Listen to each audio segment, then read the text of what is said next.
Hello, everyone, and welcome back to the Black Expat Experience, a live show and podcast highlighting the lived experiences of Black expats around the world. I'm Kendall Tyson, your host, a licensed therapist and a fellow Black expat. And today we have another great episode in store for you. And I would like us to welcome our newest guest, Tatiana, to the show. Hi, Tatiana. Hi, everybody. So we have a slight deviation.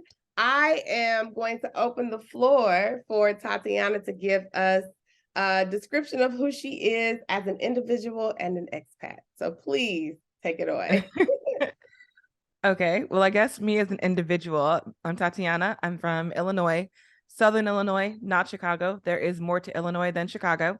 I grew up near farms and stuff. I've been in China for 5 years. I've been in Beijing since 2019. So I got here right before the pandemic. For what I typically do, I am the creator of the Hopelessly Tatiana thing that is a podcast, but it's also events. I do poetry, spoken word. Occasionally we do plays, panels, depending on what goes on. So suicide awareness, we did a panel. It just kind of depends on what mental health thing I think people need to be more comfortable talking about. And then we zero in on it. It's like, I guess that's me in a nutshell. Yeah, very multifaceted. And I do notice all of the great things that you do. And it makes me think like, or wonder, I'm always wondering, I'm super curious about what was it in your life that sparked your interest in the platform that you created, Hopelessly Tatiana? Oh, well, my platform was kind of an exercise in healing. Like I'd had a series of really crappy relationships, and one of them, after we'd broken up, something that he'd said to me was, you never finish anything you start. You always have all these great ideas and you never finish anything. And so I kind of went on everything on my list, I'm going to finish it to show him, which led to the creation of the podcast. And while I was doing that, I quit drinking. And when I quit drinking, so it'll be 2 years, January 1st. So when I quit drinking, I kind of went on thank you. I went on a self-discovery and understanding tour, I guess is the best way to phrase it. So that's kind of where everything came from, was kind of once I quit drinking, I hate to say all woo-woo, but I saw myself for like the first time in years. Like I could actually see me, and I saw patterns and trends, and I was like, man, I've been hiding from me for years. Wow. And so it was kind of a way to heal. And that's how we got here. Listen, all of my spidey senses just went up with all the things I want to talk about. And I'm like literally blown away by, the statement that you just made. And so what I want to first say is congratulations for doing a very difficult thing, right? And sometimes great things can grow out of spite.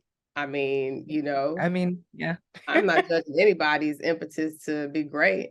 And then I'm very encouraged by your decision, right, to notice I want to do things differently. I want to live life differently. And then just to hear you say that you finally saw yourself. I don't know if you said for the first time after a long time, but I'm wondering, with this rediscovery of you, right? What have you noticed has changed in your life? So much has changed. The relationships I form tend to be stronger and healthier now. And I have an easier time setting boundaries because the relationships I form are stronger and healthier. I no longer have that fear of saying no. Because like when you have these flimsy relationships, you're always afraid they're going to leave, because I've got severe childhood abandonment issues. So when I have these flimsy relationships, you're afraid to say no because you're afraid to leave. And since I quit drinking, since I took time to sit with me, I feel more comfortable being like, this doesn't serve me. So either it changes or I leave.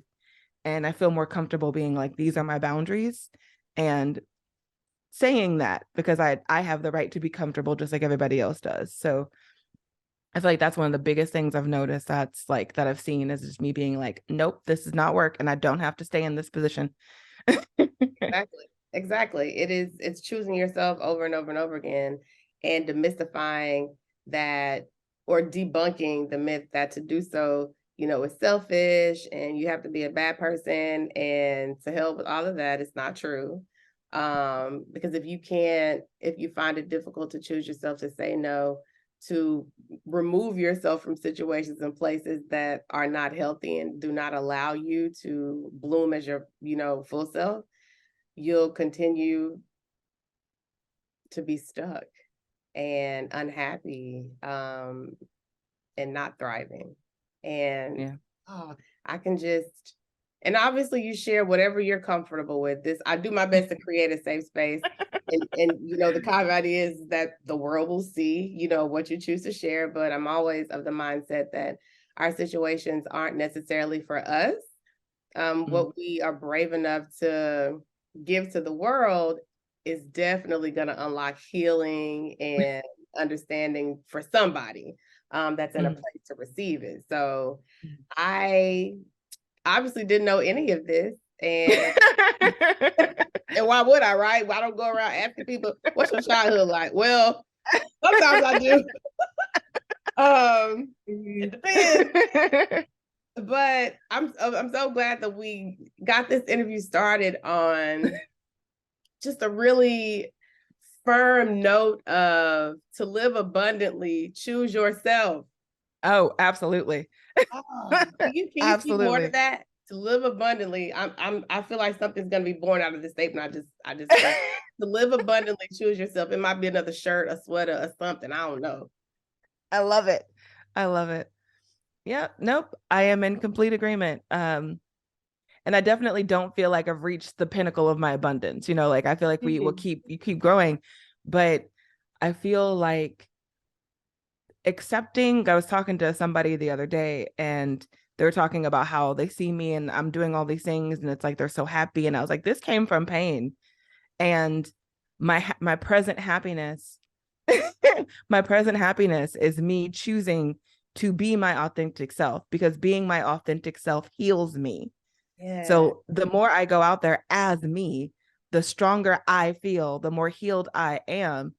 I don't feel healed when I'm wearing the masks that society says I need to wear. So, and he was like, "Oh my God, that's so strong." I was like, "It's the truth. Strong or not, it's the truth.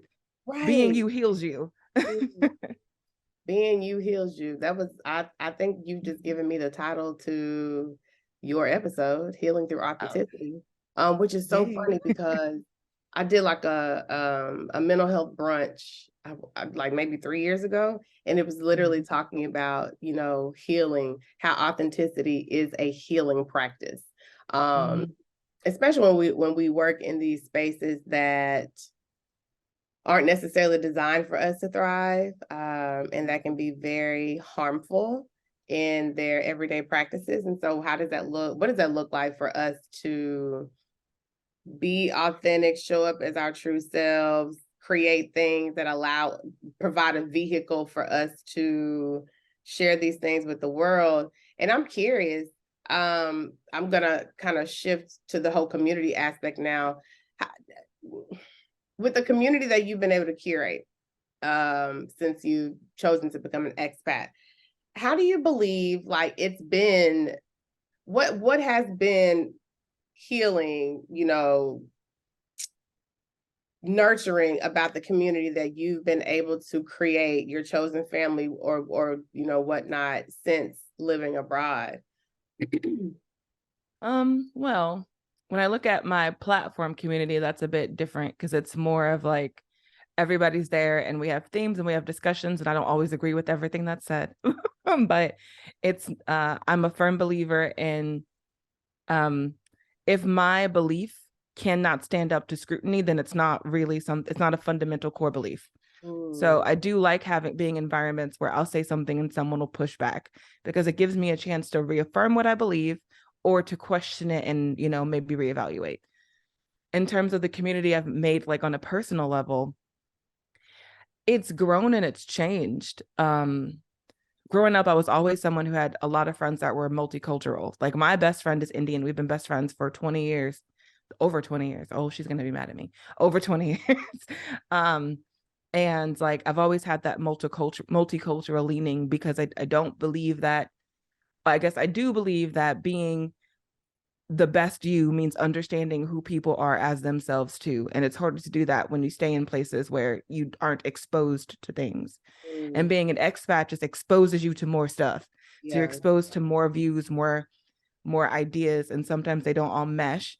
But the community I've formed that works for me is one that is very eclectic, but it also pushes me out. Like we went rock climbing, which is, if you know me at all, I'm not into athletics. Or like recently I played a tabletop game, which I guess is not D&D, but close. So like just doing stuff that's well out of my comfort zone, or that I was like, I didn't know I would like this thing, Yeah. being challenged in that kind of a way, but in a healthy environment where if I don't like it, I don't lose anything. Cause that's always my fear, is I'll start something and then I'll be like, I don't like this. And then they'll leave and my abandonment issues resurface. And so the community I've formed, I feel, my personal community, I feel like the strength of it is that it's different and it's acceptance of each other and themselves. But it Yeah. also changes because as expats, people leave and then they go. And then we lost someone very important to us recently. So people leave, but that doesn't mean that the community leaves. Like they're still a part of that personal like narrative of who we are. So Yeah. I know, to piggyback off of that, as far as the transient nature of being an expat, it's been one of the things that I personally this year have found to be harder, because I've had people really close to me to transition to other places, and it's been very challenging for me to kind of step outside and, I guess I could say, acquire new people, because it's a bit of an acquisition. And I find myself, I'm always like very selective about individuals that I choose to be in those really intimate parts of my life. And I found it really hard this time around with the exodus of people leaving for COVID reasons, and just, progressing and finding better positions in other places of the world.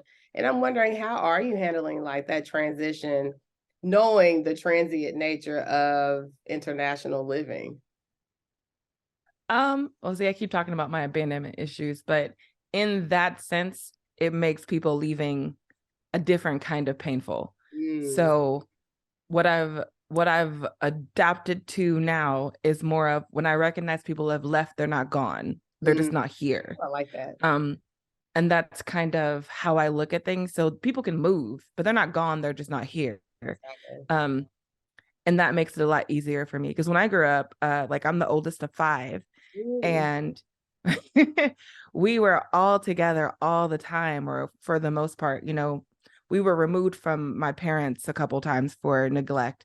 mhm. But once we were together, we were together all the time until I went off to college. And that separation after having been removed from my parents was horrifying. And I was not a functional adult for a long ass time. So, I'm sorry. I don't know if we can cuss on here. Listen, there's no censorship on this show. Let us flow. um, but like I wasn't a functioning adult because of these severe abandonment problems. And I guess what I've grown into over the past decade and a half is understanding that people leave, but that doesn't mean they've left you. They've left, and so being able to separate the me from their action. Like they didn't abandon me, they just moved. Yeah. And they're taking a piece of me with them when they leave, and I get to keep a piece of them, and we can continue to grow. So I guess that's how I look at it. Still sad, but a lot less like distraught. Yeah, yeah, I fully understand that. So what I hear you saying is, I really like the reframe of, they've left, but they haven't left me. They've just transitioned to somewhere that allows them to again do what I'm wanting to do, live a better quality life, have better opportunity, be in a space that helps them to really actualize as a human. but that doesn't mean that they've been separated from me and out of my life.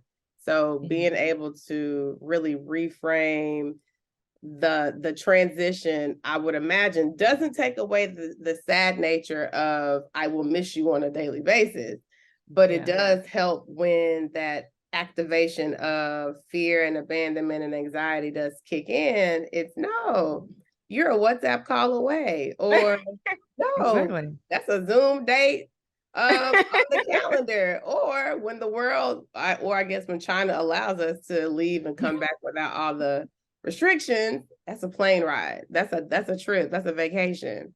So I really appreciate you sharing how you, as you work through the experiences in your life that have led to this point and your understanding of relationships and things, a really healthy way of being able to be a bit more objective in the way that you're processing what you're feeling. But I also like the fact that you're not running from what you're feeling. Because we know that when we run, it's like the little yapping chihuahua. It's right at the heels, right at your heels. At the heels, nibbling, getting louder, not going to go anywhere until you give it the attention that it's asking for. So I commend again your bravery for sharing some of the things that you stated already, and I'm really curious. I feel like this conversation is going to really hinge on mental health, which is great. Like my whole life. Literally, but honestly, all of ours. Some of us just come into contact with the understanding sooner than later, and some of us push it away, and it is mandated that we pay attention to it, while some of us are in environments that give us an earlier and easier introduction to the importance of mental health and wellness. And honestly, most, Black, Indigenous people of color that I know don't have that easy introduction, right? Yeah. Unfortunately, but that's why we do this. And I'm imagining why you do what you do, advocacy, and the way that you advocate is so that we don't have to live blindly as adults, fully functioning, or I won't say fully functioning adult. But I want to ask you, like, tell us about your journey into expat life. Oh. Love that. Well,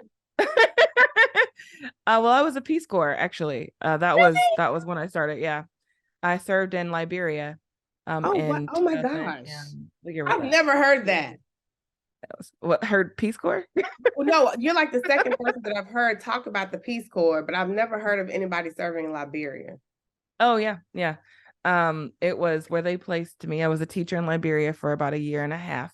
I ended up having to leave early because I'd had an eye condition and had to have it fixed, and obviously come back to the States to take care of that.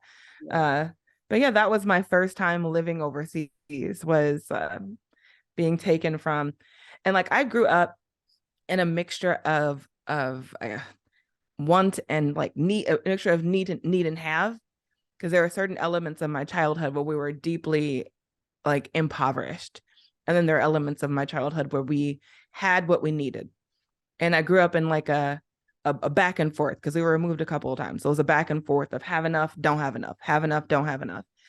And it's really framed how I view my life and view the world. And when I graduated from college, I was like, well, I want to see the world. I don't want to be stuck. And like, but I also didn't want, because it feels like when you're poor, the real options for seeing the world, the only real one is joining the military. And I'm honestly too fat. So Girl. the military was like, don't take me, I'm too fat. So they were like, nah. So I was like, okay. And I've always been dedicated to service work. So I applied for the Peace Corps, and I finally, there were some hiccups and stuff happened, but by the time it was about 2015, I was actually able to go. And Liberia was a real eye-opening experience, because like I had my version of poverty had been, growing up in East St. Louis, living in areas with extreme gun violence, having like actual exposure to drugs and stuff like that, not just on the streets, but in our homes and neighborhoods like that. That was my early childhood. and it formed what I viewed as poverty. And then when I became in my I'm so old. I'm not, but like I feel like it. in my mid-20s, I moved to Arizona and I became a child abuse investigator. And in doing so, I was in Phoenix, and there are a lot of tribes. And so there's a lot of tribal land. So seeing poverty even more extreme than what I had been used to was just, it was, I couldn't have imagined that there was really a such thing as a bridge separating $1 million homes from houses that were barely standing. And it was literally like a bridge, like a street. And it was just mind blowing to be exposed to that, especially in the re-traumatizing environment that I was in. And then when I went to Liberia, it was a lot of poverty, but because everybody there was roughly living in roughly the same sort of a state, there was less animosity. Like everybody there pretty much got along. Everybody was pretty happy. The speed of life was slower. There were definite real challenges. And I didn't have running water in my apartment. I had to go pump water at the well. I did not have electricity, so nights are candles and giant spiders. Giant spiders. Oh my God, those spiders were so big. Oh God, they were huge. But overall, my time there was really pleasant. And so when I got to China, it was just like another place to look at the world, to see it a little differently, to be like, oh, okay, so this is what it's like here. That's kind of been my journey from A to Z. Well, I guess we're probably in the middle. What A to L? I don't know. Another chapter, right? So then I can only imagine that these challenging internet days and terrible smog, they pale in comparison to some of the things that you've been experienced and worked through, lived through, all of that. This is gonna sound silly, but I don't measure it that way. So it's just kind of it's what it is. Yeah. I think that was what Liberia taught me, was if I keep the framework of this equals this, or this compared to this, then no one's happy. Like they went through a civil war that ravaged their country. And for the most part, everybody gets along. Like it's one of the few places I know of where people who are Muslim, Christian can live right next door to each other, even in the same communities, with zero conflict. And it's this, they're far more accepting of each other. And a lot of it has to do with how they frame things. It's less of a, well, this is what it was like then, or this is what it's like there. It's more of being present in the moment. So when I mean, the smog is definitely annoying and a health concern, but when I think about being here, I instantly go, oh my God, it's so nice to have running water. Oh my God, it's so nice to have electricity. Oh my God, it's so nice to, I don't think about what I don't have. I think about what I do have and what I'm grateful for. So it makes it less of a Yeah, listen, what you just ended with is the foundation of solution-focused living and thinking. It is thinking about life in abundance. Like, what are you moving toward? What are you grateful for? What the presence of the things in your life that makes it full, as opposed to the lack. Well, I don't have this and I want to run away from that. And if I didn't have this, and it is such a mental shift to take. And sometimes I often believe that you have to experience lack in some degree to really understand the abundance that's present for you, to make that really intentional mental shift about how you choose to perceive the world that you live in. I'm going to say curious like 30 more times, I can feel it, about having lived through, witnessed, experienced some seemingly difficult situations, right? Emotionally wrought things, especially when it comes to children. I used to work, when I was getting my licensure, I was a counselor, a therapist at an abuse center for women and children, and it was some of the hardest work becoming a counselor that I'd ever, experienced. So I really would like for you to share with us, doing the work that you've done, what did it look like to take care of yourself physically, you know, and mentally during that time? Oh, I didn't. And Mm, that's kind of why I focused me quitting drinking now is so impactful because it didn't. Um when I when I started doing the child abuse investigations, part of it was like, oh, the people who removed us, I didn't like it at the time, naturally, because I was a child and I was like, oh no. But I'm so grateful for them putting us in a safer space. And I was like, I wanted to pay that forward. Let me go do this thing. And it ended up being very much a re-traumatization because I had been removed and now I have to go remove people. And mm, so I know exactly what these children are feeling. There is no separation between what they feel and I know precisely how they feel. I know that they're scared, they're confused. Like, even if they're the victims of something horrific, it's rare that children view their perpetrators as bad guys. So it's being able to be on both ends of something. It was awful. And then at the time, I had just started working on getting my master's in clinical psychology. So I'm doing this job, I'm dealing with my own childhood trauma, and then I'm learning what's happening to these children's brain as a result of the trauma, and then realizing that's what's happened to my brain as a result of the trauma, and then having to go do what's best for these kids, but also kind of traumatize them. And it was just, I did not take care of myself. There was a lot of wine. Like, it got to the point where it was, I couldn't afford the real stuff because, salary of a social service person. I yeah. ended up with like box wine and just going through two Right, yeah. boxes. Get Yes, the job yes. done. It was me and box wine, and I'd go through a box in 2 or 3 days because Oh, wow. it was so hard. And Yeah, I'd moved away from my family, so my support system was gone because I'm in a different state. yeah. And it was, yeah, no, I did not take care of myself. I did not take care of myself at all. I wonder what led to your decision to take that to move into that career path. What was like the foundation of the decision? Well, part of it was just need of a job, and that was what was True. available. Right. Yeah.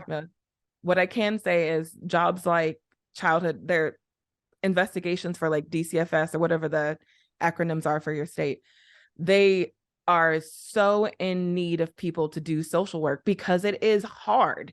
Like, it seems like it's easy. It's not. It's very difficult. And so the turnover rate is super high. So they're always looking for people. And I'd already had a background in, working with children, and like I did AmeriCorps when I was younger. Like, I'd always had a background of working with children, and obviously came from a place of, oh, I understand what these kids are going through. I'm going to show up and I'm going to help them. And then you enter into that field and you realize it's a lot of paperwork, it's a lot of red tape, and you don't get to help the way you want to help. You Yeah. are a cog in the proverbial wheel. Right. Um and that's kind of, I was like, I needed a job, and I was like, I can do some good with this job. And no, it was after, I think I was there for less than a year. I was one of the turnover people because it was too much for my psyche, Yeah. especially at that time. Yeah. Yeah. And I like being a counselor in a school back in the States, having, to work with social workers, it is a gut wrenching, churning job, right? Mhm. And it's not like you're dealing with the best circumstances, right? You're not necessarily rejoining families or finding all these solutions and having your stuff funded. No, you're working with, and especially in Texas, which has one of the worst like foster care and social services systems in the Oh, country. Not funny, but yeah, laughable and terrible. yeah. Burnout is high, and you experience that for yourself. So making that transition from that particular role to still serving students just abroad in a sense, Mhm. how do you notice that your mental health has shifted? Well, I think that transition to anything was healthy. Because like uh I feel like what if I ever am able to fully work through my trauma, that's something I could do. But until I do, it's just I need to, that's not for me. People who do it though, and I learned a lot doing it. Um, I think the shift from that to being abroad, especially teaching, was interesting because I have always not wanted to be a teacher. I come from a family of teachers, and all I've ever heard was how poorly paid they are, and all I've ever seen is how tired they are. Yeah, all true. I was like, I don't want that for me at all. Yeah. But teaching abroad has been really interesting because it allows for, you to move around, you meet more people, but you get to see that our education system is terrible, but it's not, it is a fixable terrible. Like the American education system is a fixable terrible if we could all agree that it needed to be fixed. Yeah. And when you look at it in terms of like the way other countries do things, there's so much we could learn if we could look at like, oh, this works here, this works here. Maybe we should. One thing I do like about the system here in China is when they start talking about certain subjects. There are subjects they should talk about sooner, of course, but introducing the math and the sciences at in shifts. I like it because it gives kids the chance to like get used to something and get like fully immersed in it, and then they're able to focus on it more like deeply. Yeah. So I feel like there are elements of it that are just of the systems, I guess, that are, if we were a global community, we could learn and grow. Because I kind of feel personally like education is something that should not be withheld from anyone. And an educated populace is a significantly easier to work with one. So I don't know. I've got like, man, I wish education was talked about more next to mental health. That's like, those are my two things. All of it is intertwined. But what you just said what I'd like to add to what you shared was, I also believe that an educated populace is a liberated one, and not every society wants that.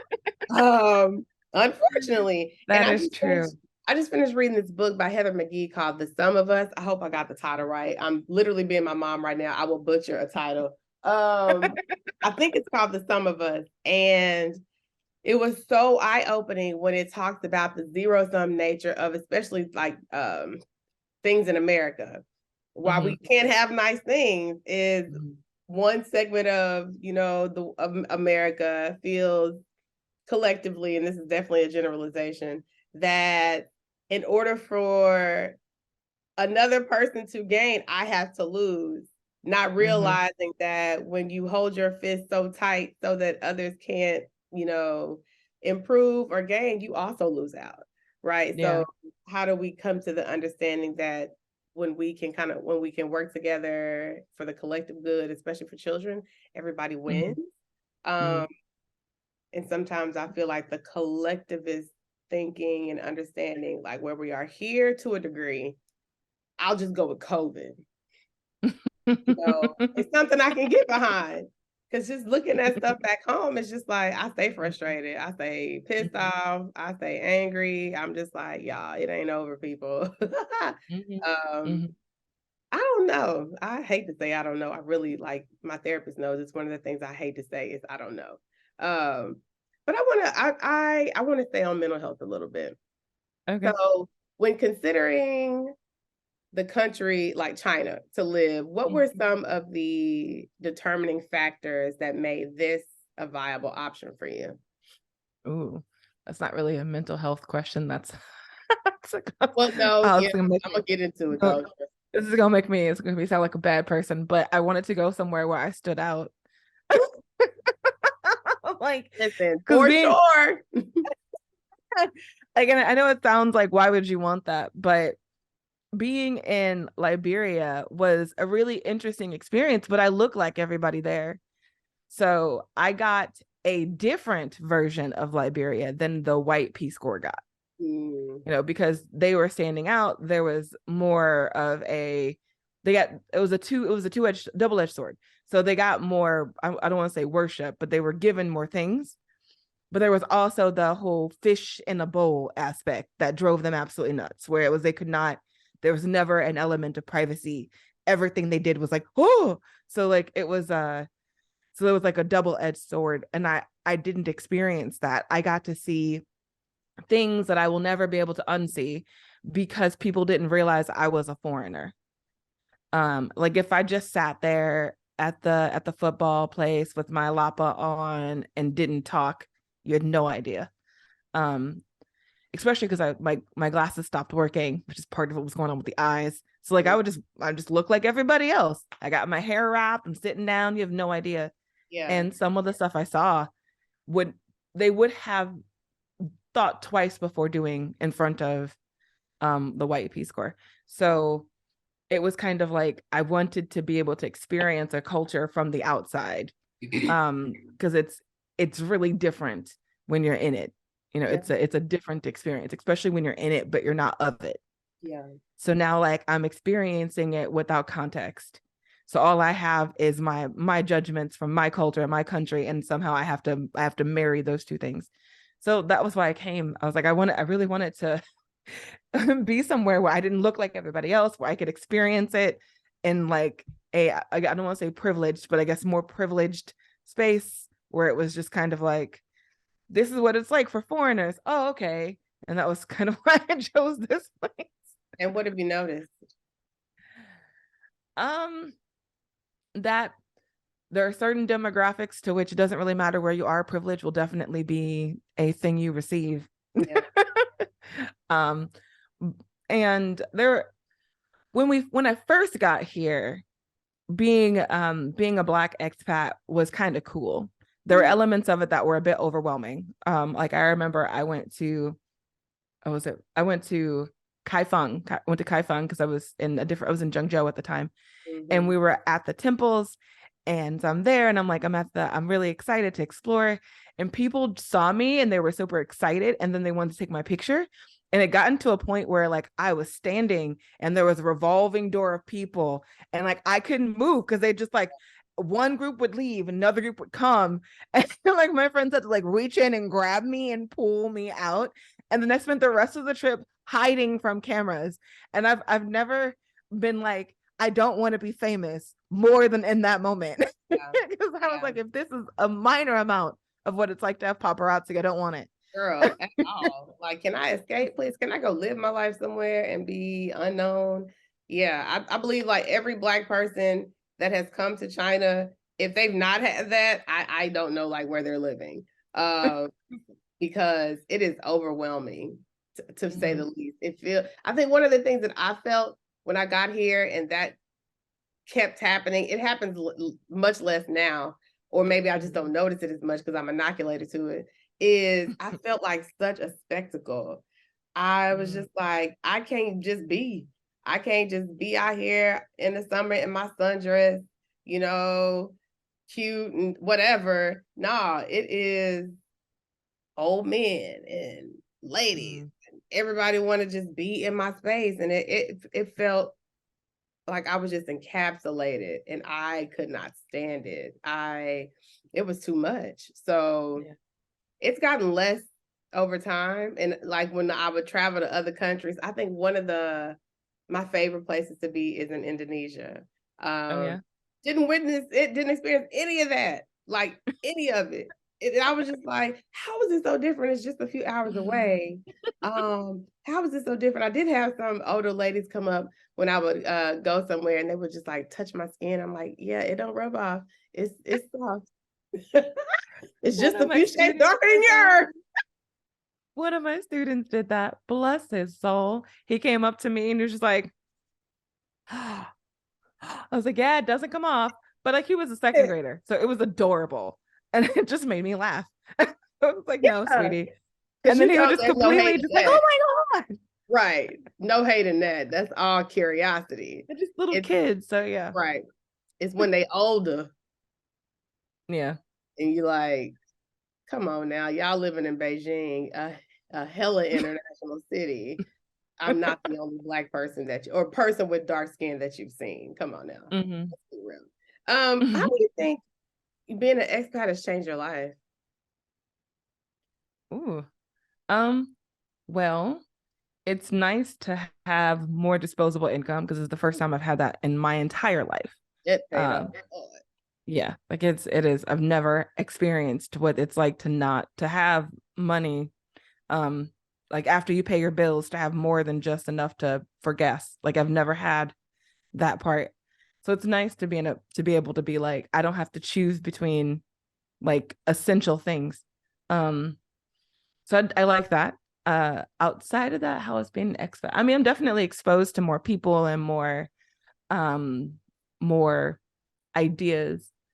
So there are benefits. I think there are other things I don't particularly love. I know when I go home, I'm less connected to people I grew up with because our frames of reference are now different. So Yeah. sometimes I'll go home and I'll be like, hey, and like the stuff we care about has shifted. So what matters to them isn't at the top of my list.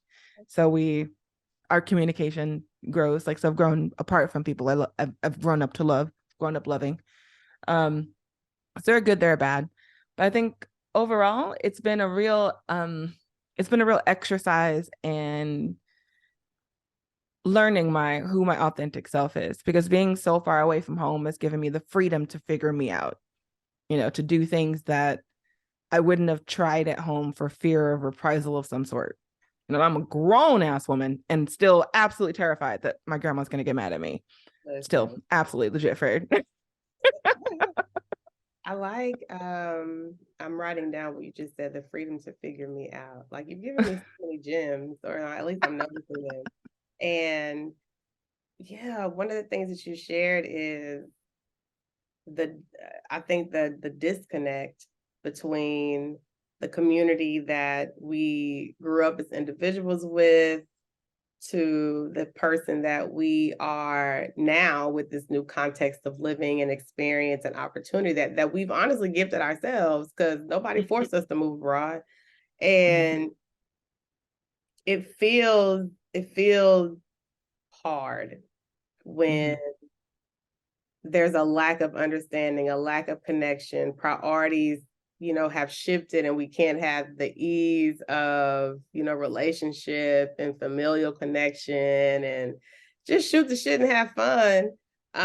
Because one, I have disposable income. I don't have to worry about certain things, right? I didn't have to pay to come back here and all these other things when and I got rent, there's racial unrest, there's COVID, all the things wrapped up into that. And it's so incongruous. And I don't know if it'll ever be in like a level of alignment and understanding anymore. Like the new normal is just different. Yeah. Yeah. So I wonder, does it come into play more now at this point, like the chosen family that you've accumulated, over the years that you've been abroad when it comes to really feeling connected to people? I think it goes back and forth. I spend a lot more time talking to my best friend back home. Okay. Because it's like make sure that there's at least one lifeline. Yes, yes. Like I can say that, for my best friend who just had my nephew, my sister, my other friends. It's like I cannot get in my feelings about when they like life is taking over, because that's just what it is. So I have to be a lot more intentional, which sometimes I struggle with, especially if I'm dealing with depression. Like right now, seasonal affective disorder is kicking my ass. But yeah. Yeah, I think so. In some ways, it's nice because it's like I'm like I have to work harder to maintain those relationships back home. Because of the transient nature of the relationships here, I don't invest as much into them. It's like I invest so much, but not all of it. So there's like that level. So when I want to feel connected, I call home. Like I usually call my grandma once a week. And when I go too long, both of us notice and I get a very angry text message. Or I call and she's like, "Oh, you know who I am?" I'm like, "Oh, you guilt me while I tell you. You still alive, huh?" Like, all right, my bad, Okay, Granny. I apologize. Listen, Granny gonna get you. She gonna get you together. Oh man. I'm grown as hell, and just it does not matter. Doesn't matter at all. Yeah. So I feel like I try to make the relationships at home as strong as I can, considering the distance. And I mean, here I'd look at these relationships as oh, I don't want to say accessories, because that's not right. It's more of they help me grow. So it's like they're like my relationships back home would be the foundation of my home. Like they're the foundation. They're what I've built me on. And everybody else I meet, they add to me, So it's like they're adding something. Yeah. And so if they leave, I'm not losing the thing that they've added, but they're not part of if we're baking a cake, I guess they're not the flour and the eggs, they're the vanilla and the flavorings, Yeah. I guess is the way I Spiceing put it it. up. Yeah. So that's kind of how I look at it. Very important, because nobody wants to bland anything, but but they're not the essential things. I like that perspective. I really like that perspective. The foundation of life and your happiness is definitely going to be found from the individuals that know you as you grown into the woman that you are, and the individuals that you've been able to connect with along the way. They add to, they're supplementary, right? Not, I don't want to say unnecessary, because they are necessary. We need to be connected in healthy ways. But I think it's putting it into perspective, like the nature of what we've chosen for ourselves. And I wonder also how we were raised is very different than the individuals that we come in contact with. I found when I moved here, I would hear people saying, as a therapist, it's difficult for me sometimes, like going out and things, because I don't want to party with people that I've provided mental health treatment to. That's fair. And it can be really hard to just feel comfortable in spaces where we all just want to go out and have a good time. Because I've heard a lot of, or I've noticed for myself, people coming here are really running from a lot of things and haven't solidified and made peace with and healed from. And, there are certain things that I haven't healed from as well. So I'm not, exempt. But I noticed that I tend to connect with some individuals that are still trying to grow and heal and make peace. And I really had to be like, okay, I am not here to be a salve for the things that you choose not to seek support for. Now, if you're trying to pay me to be your therapist, that's different. But in a friendship, yes, I want to be supportive. I want to love you and show up, but I cannot be the scapegoat for you not getting help. Yeah. Does that make sense? Yeah. It is. It does make perfect sense. And it's got to be difficult for you, because like as a therapist, it's got to be hard to draw that boundary of like, you are my friend. Like if you want to vent, cool, but like I'm not your therapist. Yeah, and I struggle to turn it off, honestly, because I'm just like, well, have you considered A, B, C, D, E? And maybe it's just like, okay, Kendall, you doing it again. You cannot do that. You need to just, have you talked to anybody, right? It's hard being like a helping professional to not help. And I think that's one of the reasons why I've consciously chosen at this point, I'm really not looking to date people in Beijing anymore, because I attract a lot of, I don't want to say broken, unhealed souls. I like that. And I'm just, they like attract me like a magnet. And it always makes me think, what the hell? What am I putting out into this world? But I know that I'm a healing presence. And so the unhealed will often find the healer. And yeah, Beijing ain't doing it for me. So I wonder, like, when you think about like mental health and like growing up and culture and understanding and messages, what's the earliest thing you can recall when it comes to how maybe your family or people in your orbit have talked about folks that, or have described or discussed people that deal with mental health struggles, or just talk about it in general as Black people? Oh, well, I guess my experience is kind of extreme in the sense because I grew up in a house with people who were addicted. Mm, So I grew up with addiction being a real fundamental part of my entire core self. It's both of my parents really, or my mom and my stepdad both really suffered from addictions. And so when my grandma took us in, that was already something that was very prevalent in our understanding of things that could go wrong, you yeah. know.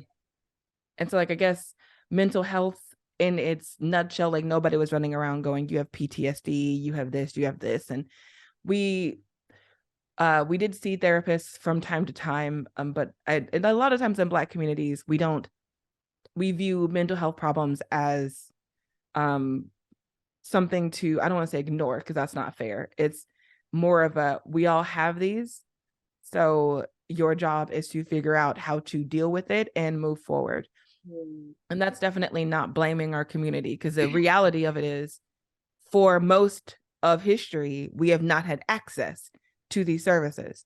So if you've grown up without access to healing, you don't then go, hey, we need to find a healer for you, because in your brain, access is either not there or it's present and you can't afford it. Um, so definitely don't blame anyone for the situations that any of us were in. It's just when you don't know how to heal, you accidentally or inadvertently damage other people around you too. So for me, I guess growing up, mental health it wasn't something that we were hiding from or anything. It was something that we didn't know how to address. Like when I wrote my article for the Suicide Awareness Month Mark's Mark's blog, one of the things I talked about was the first time I remembered being suicidal. And it was honestly a pretty silly argument that I was having. It was not silly to me at the time, because when you were small, you feel everything big. Everything. Emotions are But overwhelming. but I was really upset about something. And I remember at one point, or I don't need to go into details of it, but the response that my family had to it was not the correct response. But Mm, when I look at it, and when I tell the story, it's easy to be like, oh, they responded wrong, you should be mad at them, they're awful. And that's not accurate. That's not even remotely close to accurate. The truth is, when you look at it outside of, I'd had this really bad experience, I was really like freaking out, all I wanted was to die, from the perspective of everybody else around me, I am this extremely traumatized child running around wreaking havoc, and they don't have any idea what to do. They've got zero tools to deal with all of the things that are wrong with me, and they're doing their best. And that's not like an excuse of like, it's okay that they hurt you because they're doing their best. But it is important to be able to be like, it's not their fault. They did something bad, and that bad thing led to consequences for me, but it's not their fault. They didn't have tools. So mental health at home or growing up for me was always something that was there, or we saw signs of problems, and throughout the community, throughout the family, throughout my childhood, I'd see these things, but nobody fully knew how to address them in like super productive ways. right. So I guess that's kind of been the theme was figuring out the ways to address them. But what I can say is I was actually a very happy child for Mm, the most part. I'd go through waves of like extreme depression, but for the most part, I was a very happy child. So even in extreme trauma, I was, for the most part, pretty happy. There were things that would trigger me, yeah. but for the most part, I was a really happy kid. I'm grateful for you sharing that. And it's like for the individuals that can look in but don't understand, like, to be in it, that what you Mm-hmm. said is very key. It's not a personal failure of anyone. It is an indictment on a system that makes it difficult for those who need that resource and those supports, and that community engagement. It's not available. So we do what we can with what we have. And although it might be a person's best, it still might be harmful. for someone. But I wonder, when working through trauma, it's key, like, to put that into perspective, that this thing happened. How do I move from it from this point? Now, not let it go. It's more about reintegration, because it is part of your lived experience, right? But it does not totally define you as a person. So how do you, I hate it when people are like, well, everything happens for a reason. I want to slap folks that say shit like that. It is so invalidating. Tell me the reason for this. Ooh, right, like, I can't even articulate what I want to say. There's so many things that I have to say that I do want to try to be as PG as I can be, but I'm like, no, that's not the case. There's not a reason why. I can't think of a reason why some of the worst things happen to people that are undeserving, especially children, right? But I would like to know, what does it look like as an ecological system, an environment to have more support, more community support, more resources poured into communities, different ways of healing that are more culturally informed, that don't necessarily have to be talk therapy or church, right? Yeah. I've been trying to tell people you can't pray away trauma, and I can't pray away anxiety and depression. Trust me, if I could, I wouldn't have a job.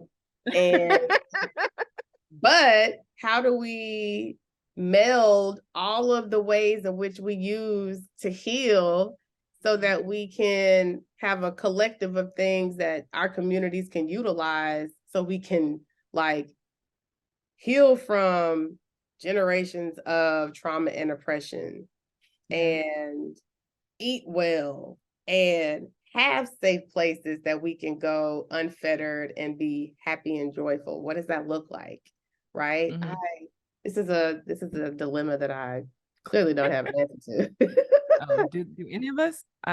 For me, and this is my childhood and learned experiences, and then and also my degree in political science. For me, one of the things that the country needs to do is move away from the prison-based mentality. And I don't just mean that in terms of like locking people up. We've mentally adopted a punishment-based system. If you fuck up, punish you. And it's you fuck up, punish you. And because our instinct is punish, we don't instinctively go for empathy. And if I can't see that you're a human first, then I don't want to help you. So I kind of feel like that's, if I was to boil everything down to the core, we need to be able to be more empathetic. Like one complaint that a lot of Americans have about how America responds to other countries' problems is that we respond with empathy. So when something's happening in another country and it's terrible, we instantly respond with empathy. And then when stuff happens within our own country, we respond with enforcement. And that to me is the difference. It's we've adapted this mentality of you fucked up, punish you. And without an awareness of we're all humans, or it's like, let's respond with empathy first, and then we can figure out what's causing this problem, you know? Yeah, but I think we all know what's causing it. Like, it's not unintentional that certain communities are experiencing higher incidence of certain situations, right? It's manufactured and crafted, and that to me is the very difficult part to reconcile. Is we know why these things are happening. What does it look like to be bold and courageous in changing that, and like getting behind the people that are actually trying to do that? It's all politics. It is all politics. When I look at the way the country has grown over its creation, even in things like civil rights, Malcolm X, well, Martin Luther was successful because of Malcolm X. Like, the fact that we have the rights we have now is because they were given two options and they didn't like the second one. Like, so it was kind of a lesser of two evils. We can't just, and the FBI has come out. This isn't like conspiracy theory. This is like, we know this to be true. They had to. So it's in the documents. we like, so it's kind of hard to go which way is the right way when you know that technically everybody's aware that this is bad. um so it is hard. It's definitely hard. And I wouldn't even know where to start, which is also why I'll just not run for any offices and just Oh was my like, gosh. new career path. I know, like someone was like, you should, do something in politics. I was like, I don't have the temperament for politics. I am too honest. And I have such a strong social justice and moral core that it can look to some people, oh, she's so aggressive. And no, I'm knowledgeable and I am not going to be talked down about things that I am passionate about and I know, right? And I would even, sometimes it's difficult for me here in this space, embodying the body that I have and the morals that I've been, born to have and grown to have. When I see injustice in the spaces that I work in, I find it hard. I wonder, how do you manage? How do you manage? Oh, I mean, I'm human. I get angry. I get angry just like everybody else. I think for me, I do get mad. But I guess for me, it's kind of I don't want to say an awareness. It's more of there are just so many levels.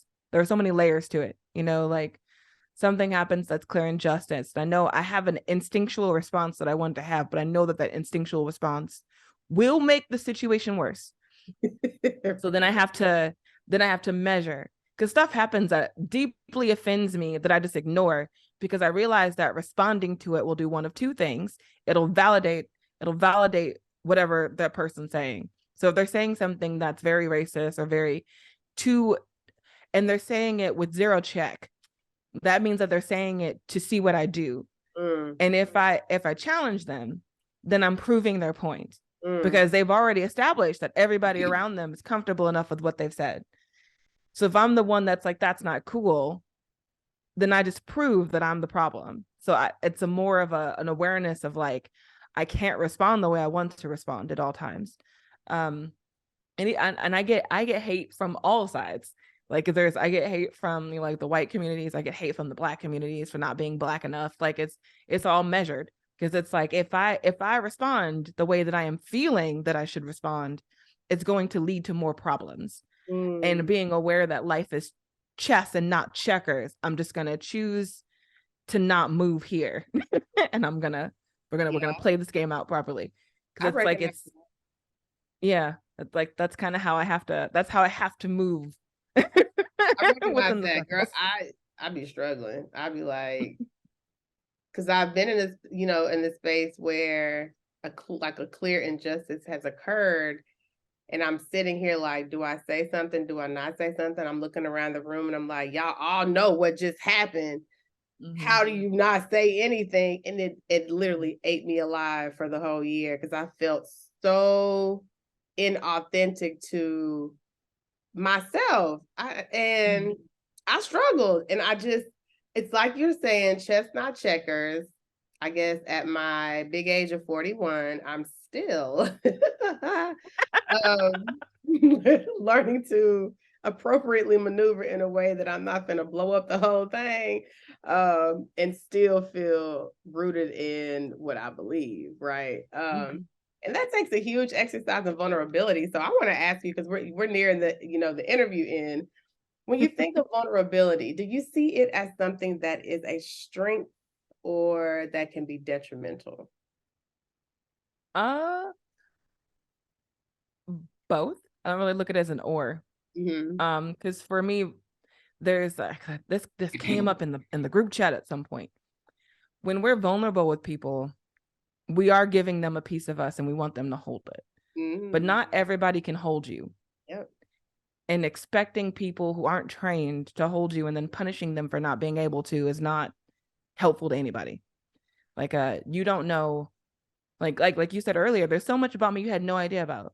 So if somebody walks up with a similar trauma to me and then they drop their trauma on me, you don't know what in me you've triggered. So the assumption is that my lack of a response is an indictment of you, and it's not. It's I have stuff to carry, and we can't lay our burdens on everybody all the time. So I don't look at it as detrimental, like or it's more of a both. Like you have to be aware of when and how to be vulnerable. Yeah, Like I agree with it's that. not, yeah, like it's a situational situation. I think that being vulnerable is good. Being willing to share your stories, being willing to open yourself up, being willing to be present and available to people to get to know you as you, that's great. But there are enough people out there who only want to get to know you as you to consume you. And those aren't the people you need to be vulnerable with. Exactly. I've You know? unfortunately found that noticed that a lot in this expat culture of the transactional nature of connection.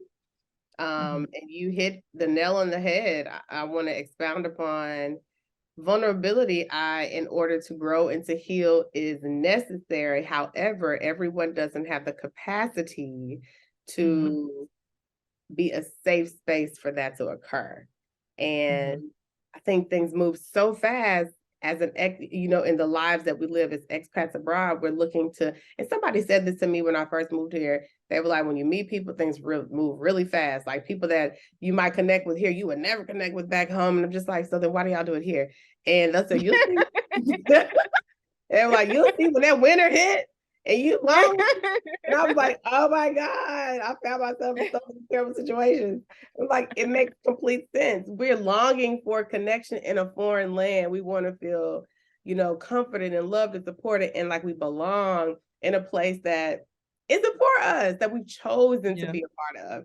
And I think we can ameliorate a lot of hurt and confusion if we just take our time and recognize what it is, the energy that people are giving, how they're living their lives. That's something that aligns with who we want to be connected to. So judging to a degree, because everybody judges,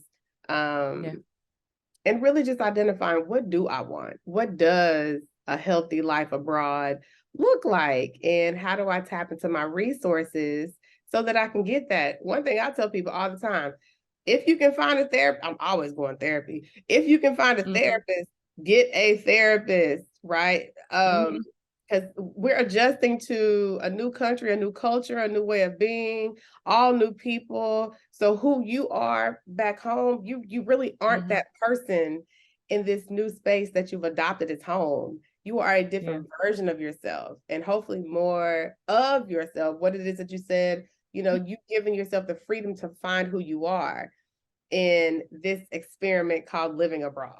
And I just want to ask you like one more thing. When you think about, you shared a lot about engaging in the process of healing, finding yourself authenticity. What do you believe continued healing looks like for you? Oh, it looks like a lot of pain, some tears, a lot of brownies. But but I guess overall it looks like progress. Making sure that I'm different every time I look up, and forgiveness.